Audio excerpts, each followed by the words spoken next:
শুভেচ্ছা। আজকের আর একটি ক্লাসে।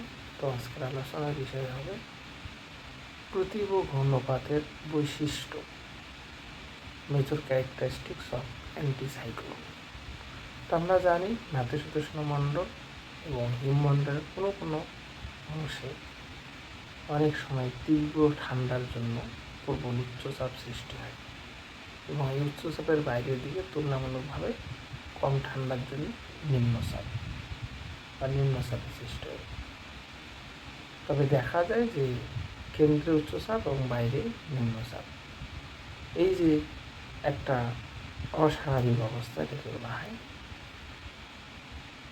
এটা ঘূর্ণঝড়ের উল্টো অবস্থার জন্য একে বলা হয় অ্যান্টিসাইক্লোন। এই সাইক্লোনের কতগুলো বৈশিষ্ট্য আমরা দেখতে পাই, বিভিন্ন ধরনের বৈশিষ্ট্য লক্ষ্য করা যায়। যেমন হচ্ছে, যেটা আমি প্রথমে বললাম, একটা গুরুত্বপূর্ণ বৈশিষ্ট্য যে প্রথম ঘূর্ণপাতের, আমরা জানি ঘূর্ণপাতের কেন্দ্রে থাকে নিম্নচাপ, কিন্তু প্রতি ঘূর্ণপাতের কেন্দ্রে থাকে উচ্চচাপ বাইরে, এবং বাইরের দিকে বাইরের দিকের বায়ুচাপ ক্রমশ কমে যায়, বা কেন্দ্রের সঙ্গে বাইরের বায়ুচাপের পার্থক্য সাধারণত 10 থেকে 20 মিলিবার এবং কখনো 30 মিলিবার হতে দেখা যায়।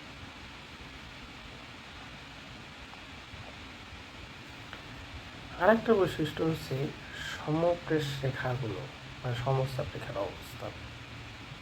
কি হয় যে ঘূর্ণপাতের তুলনায় প্রতি ঘূর্ণপাতে এই সমচাপ রেখাগুলো অনেক দূরে অবস্থান করে দেখা যায়। এই জন্য কি উচ্চচাপ কেন্দ্র থেকে বাইরের দিকে বায়ুচাপ ঢাল নির্ভুল হয়। এই চাপীয় ঢাল কখনো কমও হয়ে থাকে। এটা অন্য কোথাও দেখা যায় না। যেমন ক্রান্তীয় ঘূর্ণপাতের তুলনায় কি হয়, প্রথম ঘূর্ণপাত অনেকটা দুর্বল প্রকৃতির হয়ে থাকে, এটাও আমরা দেখে থাকি। আবার এজন্য বায়ু মৃদু গতিতে প্রবাহিত হয়, এটাও দেখা যায়, একটা অন্যতম বৈশিষ্ট্য। আবার আমরা যদি আকৃতি হিসেবে দেখি যে সমচাপ রেখাগুলো আকৃতি, তাহলে এই প্রত্যেক ঘূর্ণপাতের যে সমচাপ রেখাগুলো কি হয়, অধিকাংশ ক্ষেত্রে কি হয়, উপবৃত্তাকার হয়ে থাকে, মানে বৃত্তাকার হয় না, উপবৃত্তাকার হয়ে থাকে। এটা একটা বৈশিষ্ট্য।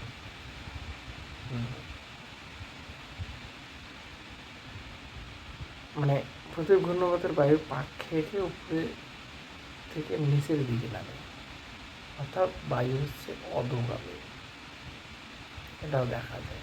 বায়ুকে অধোগামী, কেন্দ্র থেকে বাইরের দিকে প্রবাহিত হওয়ার সময় বায়ু প্রভাবে উত্তর গোলার্ধে ডান দিকে এবং দক্ষিণ গোলার্ধে বাঁ দিকে পিছিয়ে যায়, এটাও দেখা যায়। কখনো কখনো, সব জায়গায় দেখা যায় না।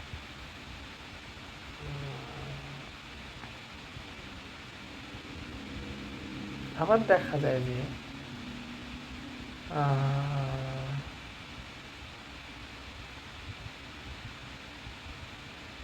মানে স্থায়িত্ব দিক দিয়ে যদি দেখা যায়, শক্তিশালী না হলেও বেশ স্থায়ী হয়, এটা একটা বৈশিষ্ট্য, অন্যতম বৈশিষ্ট্য। অত্যন্ত ধীর গতিতে অগ্রসর হয়, এটা একটা, মানে ঘূর্ণিঝড় হচ্ছে তীব্র গতিতে, এটা হচ্ছে ধীর গতিতে, প্রায় 30 থেকে 50 কিমি পর্যন্ত হয়ে থাকে ঘন্টায় গতিতে, আমরা দেখতে পাই।